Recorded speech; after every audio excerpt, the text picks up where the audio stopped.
दलाल मंडी में आप दाल मंडी जो है, दाल मंडी में जाएंगे आप तो दुकानें अब हो गई हैं ऊपर नीचे। पहले कहा जाता था कि ऊपर कोठे होते थे, नीचे दुकानें होती थीं। ऐसी ही एक दुकान जयशंकर प्रसाद की है। अच्छा सुगनी साहू वाली दुकान जी। जहाँ पे एक ज़माने तक बनारस का सबसे बारीक और सबसे महंगा एक्सपोर्ट क्वालिटी जर्दा बिकता था। अभी भी सुगनी बिकती है कहने को जी। मतलब उस परिवार ने अपनी पारंपरिक प्रतिष्ठा बचाए रखने के लिए सुगनी थोड़ी बहुत बनाना और उसको बेचना जारी रखा है आज भी। लेकिन अब वो बात नहीं है। चौक थाने के ठीक पीछे दाल मंडी है बिल्कुल।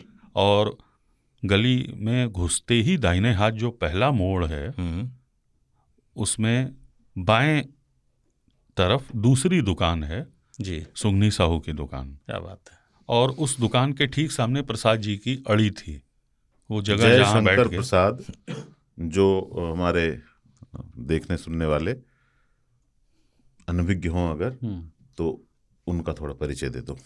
अरे मैं कैसे दूं। जयशंकर प्रसाद अरे सामने आप बैठे हैं, कवि हिंदी के बेहतरीन क्लासिकल कवि और अमर उपन्यासकार, नाटककार, कथाकार जी। जिन्होंने कामायनी लिखी।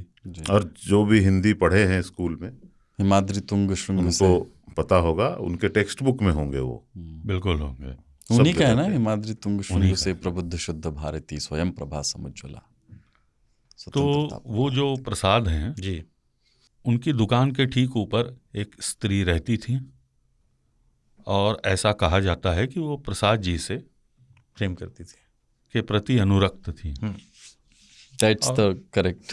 ठीक है, घुमा के आओ चाहे जैसे होगा। तो हाँ मतलब उसमें पानी कम न होने देना चाहिए। तो प्रसाद जी ने कभी भी ताउम्र ऊपर सर उठा के देखा नहीं उनको। जो उनका सार्वजनिक शील था वो उनको इजाज़त नहीं देता था कि वो अपना सर ऊपर उठा के उस महिला को स्वयं को देखता हुआ देख लें। ओह।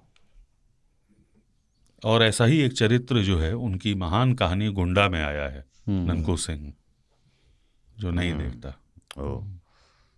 थोड़ा आत्मकथा का पुट है उसमें। बिल्कुल है, हर अच्छी रचना कुछ सीखिए। आत्मकथा का पुट अरे है। अपना नाम हटा के दूसरे नाम बदनाम कर दिया, आप, ये कौन सी बात होती है।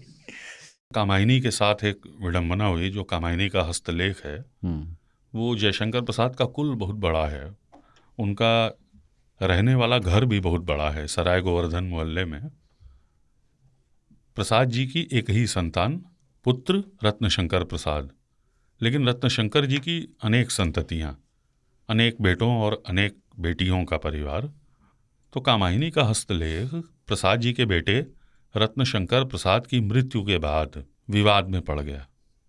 उसकी माइक्रोफिल्मिंग वगैरह हो चुकी थी, लेकिन ओरिजिनल कागज़ जो है घर में था और उसको ले करके एक बार परिवार के लोग आपस में लड़ते झगड़ते चेतगंज थाने तक पहुंच गए।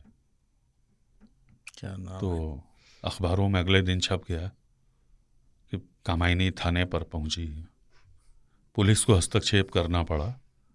अब शायद वो नेशनल म्यूजियम में आ गई है। कामायनी वंस अगेन जयशंकर प्रसाद की आई थिंक सबसे कालजयी रचनाओं में रचना है।